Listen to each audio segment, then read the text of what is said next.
Emisioni 22. Pjesa e dytë. Alki Zei. Jeta dhe vepra. Alki, Angeliki Zei, ka lindur më 15 dhjetor të vitit 1923 dhe u nda nga jeta në 27 shkurt të vitit 2020. Ajo lindi në Athinë. Baba i saj vite nga Kreta, ndërsa nëna e saj nga Samosi, ku ajo kaloi vitet e hershme të fëmirisë. Gjatë pushtimit të Greqisë, ajo studioi në shkollën filozofike të Universitetit të Athinës edhe shkollën dramatike të Konservatorit të Athinës. Më vonë, u bashkua me organizatën e rinisë së unifikuar panhelenike, e inkurajuar nga autorja Dido Soteriu. Ndërsa studionte në shkollën dramatike në vitin 1943, ajo takua me bashkëshortin e saj të ardhshëm, dramaturgun Jorgo Stevastiklu, me të cilin u martua në vitin 1945. Më vonë, në vitin 1948, pas disfadës së ushtrisë demokratike në luftën civile, bashkëshorti i saj u aratis në Tashkent. Zei u përpoq ta ndiqte, por u arrestua dhe u internua në Kios për shkak të bindjeve të saj politike. Pas 6 vitesh përpjekjesh dhe pas qëndrimit për disa kohë në Itali, në vitin 1954, ajo u ribashkua me bashkëshortin e saj në Tashkent. Më vonë, në vitin 1957, ata të dy u transferuan në Moskë, ku ai studioi në departamentin e skenarit të Institutit të Filmit në Moskë dhe së bashku patën 2 fëmijë, Irinin, që punon si përkthyese në Parlamentin Evropian, edhe Petron, që është regjisor filmi dhe punon në Greqi. Në vitin 1964, ajo u kthye në Greqi, por për t'u larguar sërish në vitin 1967 me shpalljen e diktaturës, këtë herë në Paris, dhe për t'u kthyer përgjithmonë kur më në fund ra junta e prillit. Siç e përshkruan gjallërisht në librin e saj autobiografik, me Molivi Haber numero 2, me Laps Faber numër 2, me shkrim është marrë që në moshë të vogël, ndërsa në vitet e para të gjimnazit ka filluar të shkruaj për teatrin e kukullave. Kur ishte ende studente, ajo shkroi një seri tregimesh të botuara në revistën Neaniki Foni, Zëri i Rinisë, një revistë për të rinjt, bashkëpunëtorët e së cilës ishin Tasos Ligadis dhe Marios Ploritis. Gjatë qëndrimit të saj në Bashkimin Sovjetik, ajo shkroi tregime të shkurtra të cilat i dërgoi në Greqi dhe të cilat u botuan në Epitheorisi Technis, rishikimi i artit, ndërsa më vonë u botuan edhe në një libër të titulluar Arvilakja Kehoves, Çizme dhe Taka.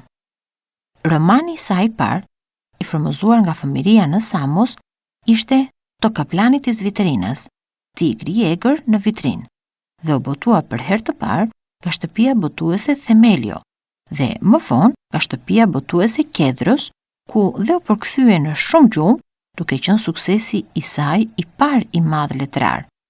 Më pas, vijuan vepra të gjitha sigurisht nga shtëpia botuese Kedros, të tilla si O Megalos Peripatos tu Petru, shëtitja e madhe Petros, Kodastis Rajes, pran shinave, O Thios Platon, Gja Platoni, Mje Kirjaki tu Aprili, Një të diel prilli, Ta papucja tu Aniva, Këpucët e Anibat, I mov Ombrela, Çadra e purpurt, të cilat u dashuruan nga gjithë fëmijët në Greqi, por edhe jashtë saj. Vepra Do kaplanit Zvitrinas, Tigri i egër në vitrin, O Megalos Peripatos tu Petru, shëtitja e madhe Petros, dhe Kodastis Rajes, pran shinave, fituan çmimin Mildren Bachel në vitin 1974 dhe 76 në Shtetet e Bashkuara për librin më të mirë të përkthyer për fëmijë. Në vitin 1987, pranë shtëpisë botuese Kedros, ajo botoi romanin e saj të parë për të rritur, I Aravonjastikatu Archalea, e fejuar Archileas, I cili gjithashtu u pëlqye shumë dhe shiti më shumë se 135.000 kopje. Ajo ka përkthyer libra nga italishtja, frëngjishtja edhe rusishtja dhe gjithashtu ka shkruar 2 drama për fëmijë. Në vitin 1992 u nderua me çmimin shtetëror për letërsim për fëmijë, në vitin 2002 për çmimin Giuseppe Aschebi në Itali Në vitin 2003, me çmimin e librit për adoleshent të revistës Diavazo, lexoj për librin e saj i Konstantina Kiarachnestis, Konstantina dhe Merimangat e saj, dhe në vitin 2010 u nderua me çmimin e Fondacionit Urani të Akademisë së Athinës për të gjithë punën e saj. Më vonë, në vitin 2008, ajo u nominua për çmimin ndërkombëtar Astrid Lindgren për letërsim për fëmijë, ndërsa në vitin 2012 ajo u nderua me titullin doktorante nderi në Fakultetin e Shkencave Sociale dhe Shkencave Arsimore të Universitetit të Kipros, ndërsa pak më vonë, në vitin 2015, me titullin doktorante nderi në Fakultetin e Shkencave Humane të Universitetit të Patrës. Librat e saj të fundit, të gjithë janë shumë të suksesshëm. Përmendim këtu disa: Obseftis Papus, Gjyshi Gënjeshtar, 2017, i cili u shndrua edhe në një serial televiziv, Poso Thazisis akoma jaja, Sa gjatë do të jetosh akoma gjyshe, e viti 2017, i Bibliothekitis Alkizei, Biblioteka e Alkizeit, viti 2018, dhe Ena pedia pto puthena, një fëmijë nga askund, në vitin 2019. Ajo u largua nga jeta mbrëmjen e 27 shkurtit të vitit 2020 në moshën 96 vjeçare. Për sekretet e shkrimit të saj, ajo rëfen: Nuk mendoj, ose më saktë nuk jam e sigurt dhe nuk kam ndryshuar mënyrën se si punoj një tekst që nga vitet e mia të herta e deri më sot. Një imazh që shoh ose që më vjen në mendje mund të jetë baza për një tregim të shkurtër, por edhe një roman. Njoh disa fara të vogla, janë tamam, i fut në ujë, ato hapen, çelen, rriten dhe bën një trëndafili plot. Unë kur nuk mbaj shënime. Një fjalë, një frazë, por ama kur unë nuk ulem të shkruaj diçka nëse nuk kam pothuajse gjithçka në kokën time. Në emisionin e sotëm do të dëgjoni një fragment nga vepra Toka Planitis Vitrinas, Macja egër në vitrinë.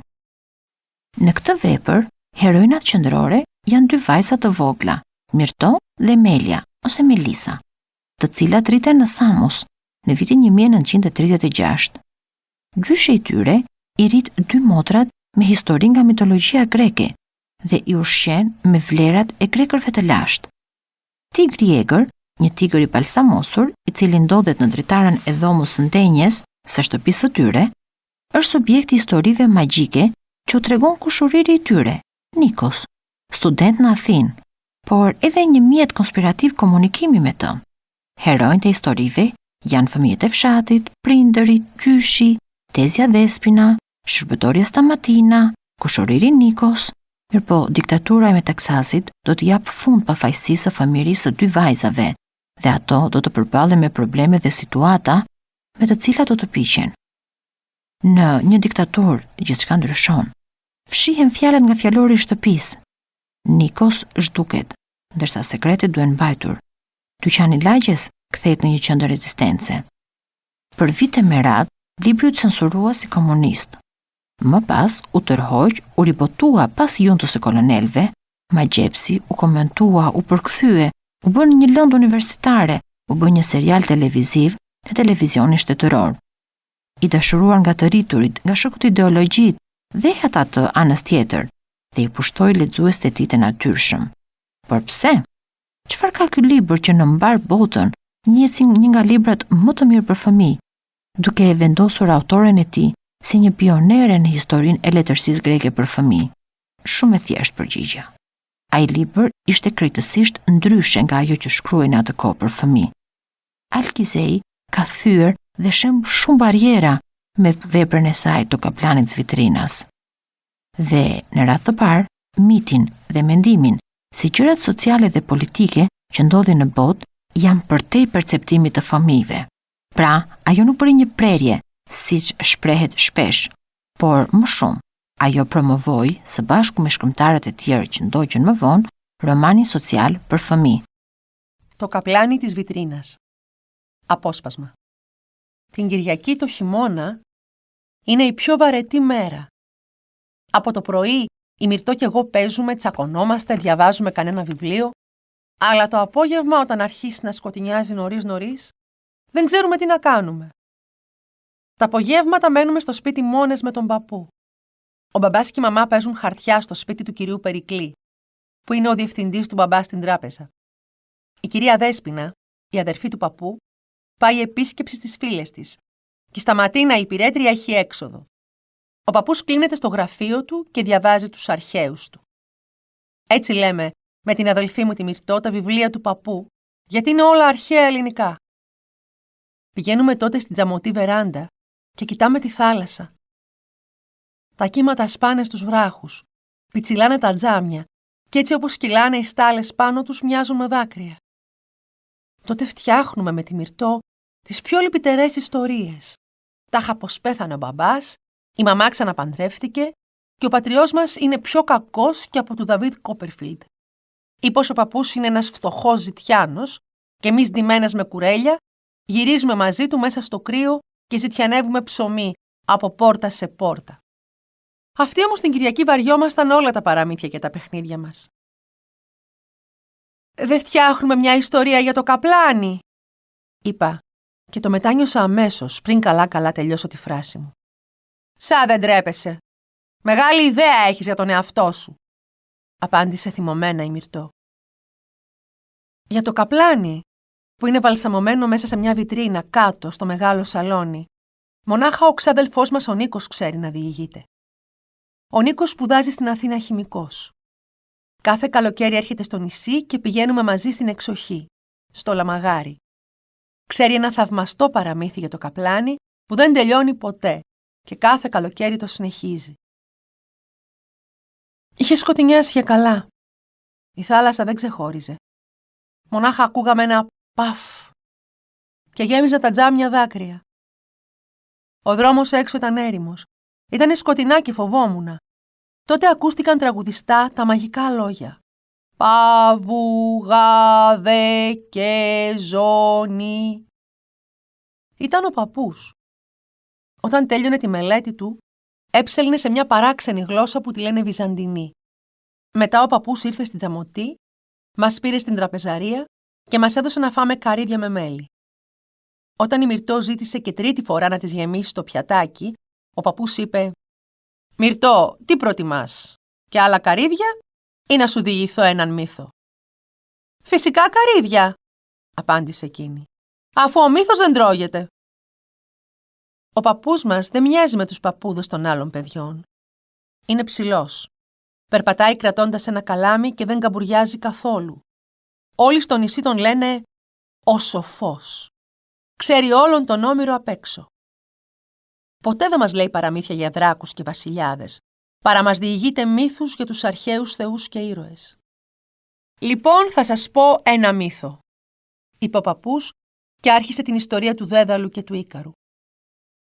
Ο Ίκαρος, με τα φτερά που του έφτιαξε ο πατέρας του ο Δέδαλος, άρχισε να πετά σαν πουλί.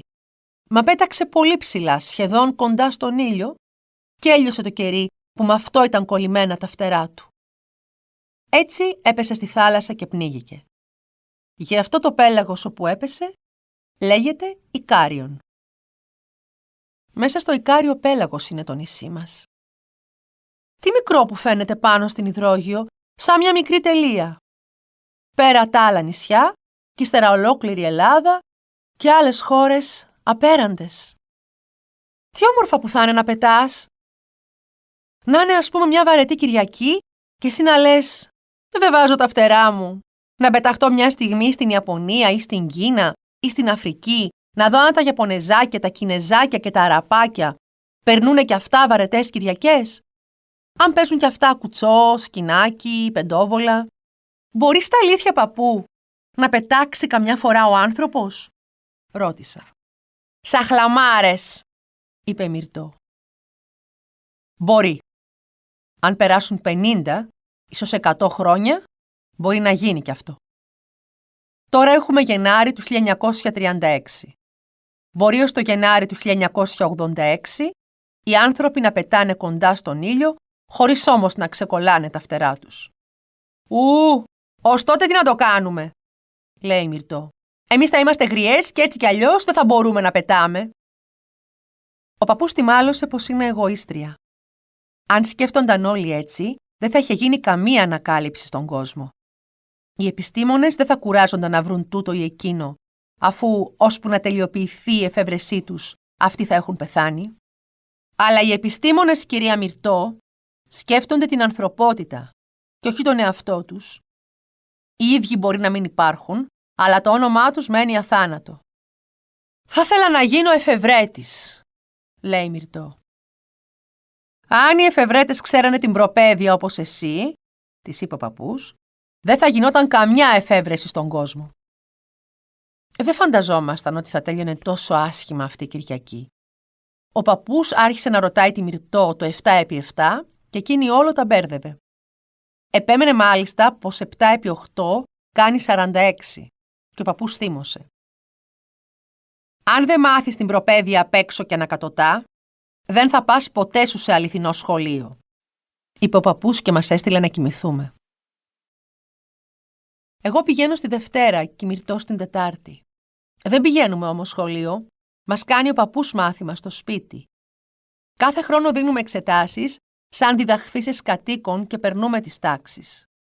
Σε δημόσιο σχολείο δεν θέλουν να μας στείλουν, γιατί εκεί, λέει ο παππούς, έχει τόσα παιδιά σε κάθε τάξη που μπορεί να περάσει μισός χρόνος και να μην σε σηκώσουν για μάθημα.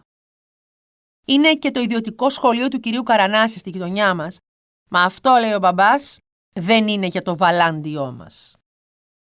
Όταν πέσαμε πια στα κρεβάτια μας να κοιμηθούμε, άρχισε η Μυρτώ να λέει πως εγώ έφταιγα που τη μάλωσε ο παππούς για την προπαίδεια, γιατί ρώτησα αν θα μπορέσει στα αλήθεια να πετάξει ο άνθρωπος. Πού να ξέρω εγώ ότι για να πετάξει ο άνθρωπος χρειάζεται κανείς να ξέρει απ' έξω και να κατωτά την προπαίδεια. Μπορούσε όμως ποτέ Κυριακάτικα να πάνε όλα καλά? Αν πηγαίναμε σχολείο θα μας άρεσε Κυριακή, που θα μέναμε στο σπίτι. Ενώ τώρα, αχ, να πηγαίναμε σχολείο, λέω δυνατά, αλλά η Μυρτώ κάνει πως δεν ακούει.